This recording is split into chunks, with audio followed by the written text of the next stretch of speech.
সুবহানাল্লাহ, আলহামদুলিল্লাহ। আল্লাহর দুনিয়াতে যে কত প্রকারের শাক আছে, কত শাক যে আমরা খেয়েছি, কত শাক যে আল্লাহ রাখছে আমাদের জন্য, সেই হিসেবটা কিন্তু আমরা যদি আল্লাহ চায় যে তোমরা কত পরিমাণ শাক খেয়ে আসছে, শাকের হিসাবটাও কিন্তু আমরা দিয়ে শেষ করতে পারবো না। আল্লাহ রাব্বুল আলামিন কত প্রকারের শাক, শাক একটা স্বাদ, গন্ধ, কালার বিভিন্ন রকম। তো এই শাকটা দেখেন কে কে চিনেন, এই শাকটা অনেকে হয়তো চিনবেন কিন্তু সবাই চিনবেন না।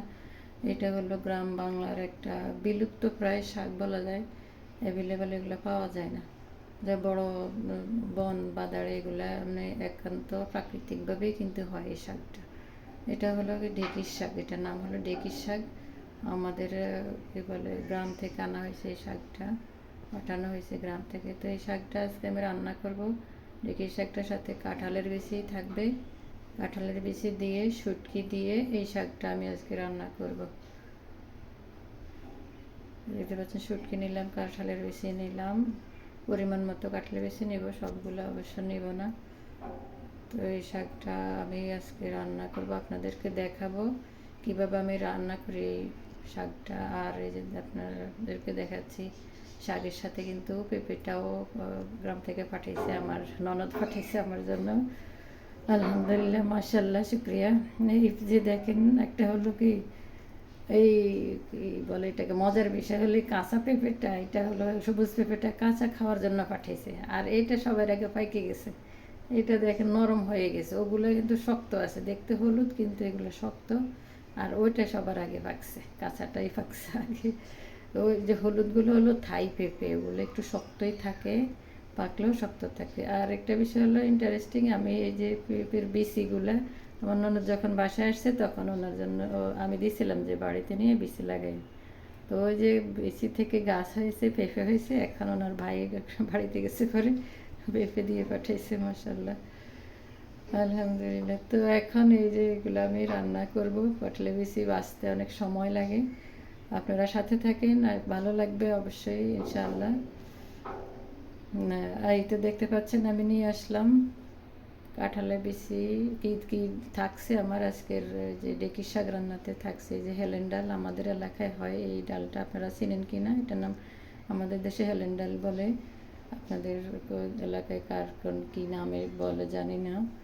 আর এই যে শুটকি নিলাম, আমি শুটকিটাকে একটু ভেজে একটু টেলে নিতে হবে, কিন্তু আগের আমি কেটে টেলে নিলাম, তারপর ধুয়ে পরিষ্কার করে নিলাম। আর কাঁঠালের বিচি নিলাম, আমি কিন্তু আজকে ভালো মতো পরিষ্কার করতে পারিনি কাঁঠালের বিচিটা, যতটুকু সম্ভব করছি, একটু সময় হাতে কম। আর যেমন নারিকেল ব্লেন্ড করে নিলাম, শাকটাও ধুয়ে নিয়ে আসলাম। তো এখন আমি এগুলো চুলায় রান্না বসাই দিব। চুলায় আমি আগে থেকে কড়াই বসাই দিয়ে দিলাম সরিষার তেল, তেল গরম হয়ে গেছে, আমি পেঁয়াজ কাটা দিয়ে দিলাম।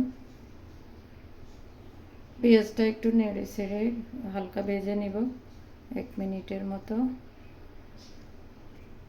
পেঁয়াজটা একটু হালকা ভেজে আমি এখানে দিয়ে দিব রসুন বাটা 2 টেবিল চামচ। শাকের সাথে একটু শাক রান্না একটু রসুন বাটাটা বেশি দিতে হয়, শাকটা খেতে মজা লাগে, রসুন কম হলে কিন্তু ভালো লাগে না। তো ওই যে পেঁয়াজ, রসুন, সরিষার তেল ভেজে কিছুক্ষণ সুন্দর একটা ঘ্রাণ আসবে, কিছুক্ষণ আমি ভেজে নিলাম রসুনটা তেলের সাথে।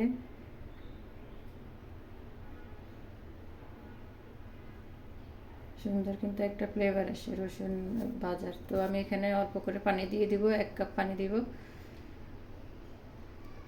1 কাপ পানি দিয়ে নেড়ে ছেড়ে আমি এখানে গুঁড়া মশলাগুলো দিয়ে দিব, বেশি পানি এখানে দিব না। এই যে হলুদ এবং মরিচ গুঁড়া দিয়ে দিলাম, মরিচ গুঁড়াটাও স্বাদ মতো দিতে হবে।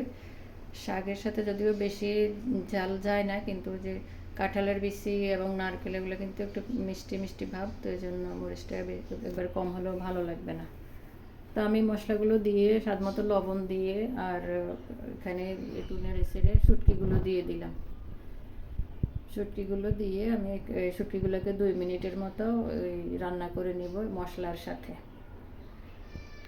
মশলাটা যেন শুটকির সাথে ক্যাচ করে, এই জন্য 2 মিনিট আমি শুটকিটা রান্না করে, বেশি সময় লাগবে না, 2 মিনিট ইয়ে করে নিয়ে এখানে আমি দিয়ে দিলাম যে আমাদের সেই হেলেন ডাল, হেলেন ডালটা আমি এখানে দিয়ে 2 মিনিট হলো ঢেকে এটাকে রান্না করবো। একটু পানি দিব, নাহলে কিন্তু ওটা লেগে যাবে।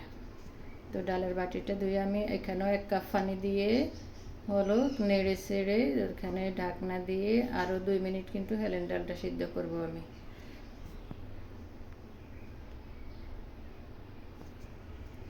2 মিনিট ঢাকনা দিয়ে হেলেন ডাল সিদ্ধ করে আসলাম। হেলেন ডালটা একটু হয়েছে, সিদ্ধ কিন্তু হয় না, এটা একটু ভাজা, তো ভাজা ডাল সিদ্ধ হতে সময় লাগে।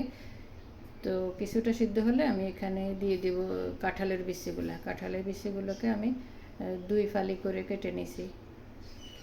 বেশি চিকন করি নাই, বেশি চিকন করলে আবার গলে যাবে, মুখে লাগবে না, এই জন্য আমি কাঁঠালের বিচিটাকে 2 ফালি করে কেটে নিলাম। এখন এগুলোকে আমি সিদ্ধ করব 5 মিনিট।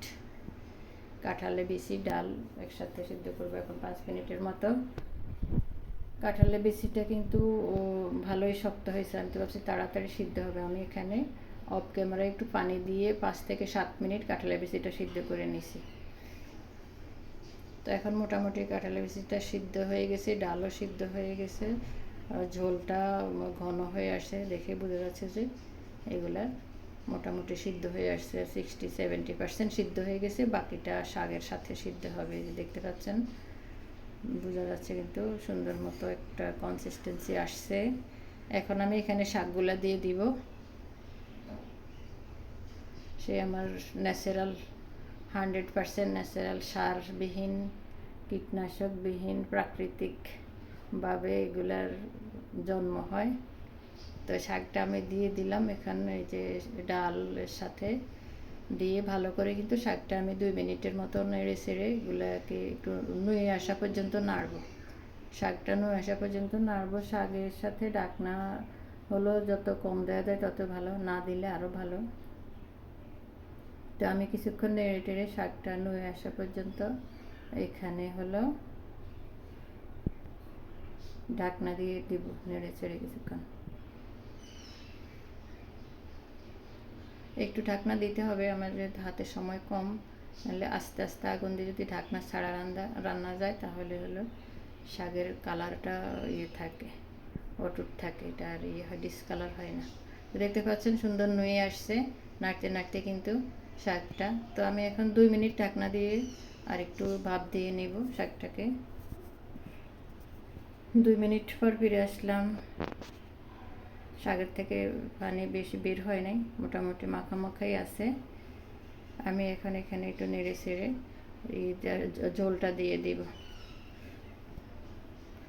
সরি, এখানে আগে নারকেল বাটা দিতে হবে, তারপরে ঝোল দিতে হবে আর কি। নারকেলটা হলো আমাদের অঞ্চলে প্রচুর নারকেল হয়, এবং আমাদের অঞ্চলে নারকেল খাওয়াও হয়, বিভিন্নভাবে নারকেল খাওয়া হয়, তরকারি, পিঠা, বিভিন্নভাবে খাওয়া হয়। তো আপনারা কমেন্ট করে জানান যে আমরা কোন অঞ্চলের মানুষ, দেখি আপনারা সবাই অনুমান করেন, জানান যে কোন অঞ্চলের মানুষ আমরা নারকেল খাওয়া হয় বেশি, রান্না হয় বেশি, উৎপাদনও হয় বেশি। তো নারকেলটা দিলে এটার টেস্ট কিন্তু অন্যরকম, মানে খুবই মজা লাগে এটার সাথে নারকেলটা দিলে। যাদের এলাকায় আছে অবশ্যই নারকেল দিয়ে রান্না করবেন এভাবে। তো একটুখানি আমি ওয়েট করলাম নারকেল দিয়ে, নারকেলটা হলো কাঁচা গন্ধটা গেলে আমি বা সুন্দর একটা ফ্লেভার আসবে কিন্তু নারকেলের মিষ্টি ফ্লেভার। একটু ওয়েট করে আমি এখানে নেড়ে চেড়ে দিয়ে দিব, পরিমাণ মতো ঝোল দিয়ে দিব। ঝোলটা এখানে এখন আর বেশি দেওয়া যাবে না, অতিরিক্ত ঝোল দেব না। এইটা শাকটা হলো কি বলে, মানে বেশি পাতলা রান্না হবে না, হ্যাঁ, মাখা মাখা মতোই রান্না হবে। তো এই জন্য অতিরিক্ত ঝোল আর এখন দেওয়া যাবে না, তাহলে শাকটা একবারে গলে যাবে, ভালো লাগবে না। তো এই যে যেটুকু ঝোল দিছি আমি এখানে সুন্দর হয়ে যাবে ঝোলটা, শাকটাও সিদ্ধ হয়ে যাবে, আমার কাঁঠালের বিচি ডালগুলোও ঠিকঠাক মতো হয়ে যাবে ইনশাল্লাহ। তো আমি 5 মিনিট শাক দিয়ে এটাকে ঢেকে রান্না করলাম। এর মাঝখানে আমি দিয়ে দিলাম অল্প করে কাঁচামরিচ দিয়ে দিলাম একটু ফ্লেভারের জন্য। ঝালটা, যে মরিচগুলো অনেক ঝাল কিন্তু, ওই জন্য বেশি ঝাল হলে আবার বাচ্চারা খাইতে চাবে না। তো আমি মরিচটা দিয়ে একটু নেড়ে চেড়ে আরও একবার ঢাকনা দিয়ে মোটমাট এটাকে 5 মিনিট ঢেকে রান্না করব। 5 মিনিট পর ফিরে আসলাম। এই যে সুন্দর আমার শাকটা কিন্তু রান্না হয়ে যাচ্ছে। মাঝখানে আমি নেড়ে দিছি আরও একবার 2বার, রান্না হয়ে গেছে প্রায়। এখন আরেকবার নেড়ে চেড়ে ভালো করে মিক্স করে আমি এখন এটা এখানে একটু বাগার দিয়ে দিব।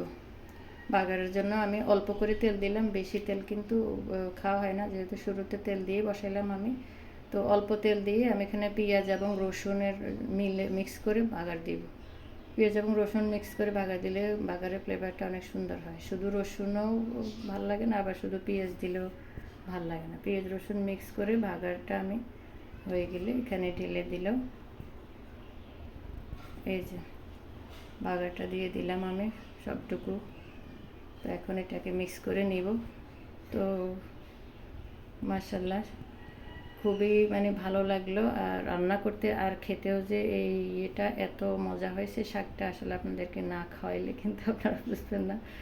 আমি তো মানে খাওয়ার দাওয়া শেষ করে পরে আসছি আপনাদেরকে রিভিউ দিতে বা এডিট করছিলাম। তো খুবই মজা হয়েছে, যে ন্যাচারাল সব কিছুই ন্যাচারাল ছিল এখানে ম্যাক্সিমাম, শুধু শুটকিটা ছাড়া নারকেল, হেলেন ডাল, কাঁঠালে বিচি, শাক। হ্যাঁ, খুব ভালো লাগছে। তো আপনাদের কার কার এই রান্নাটা ভালো লাগছে, তারা ভালো লাগলে অবশ্যই আমার চ্যানেলটা সাবস্ক্রাইব করবেন। আসসালামু আলাইকুম রহমতুল্লাহ।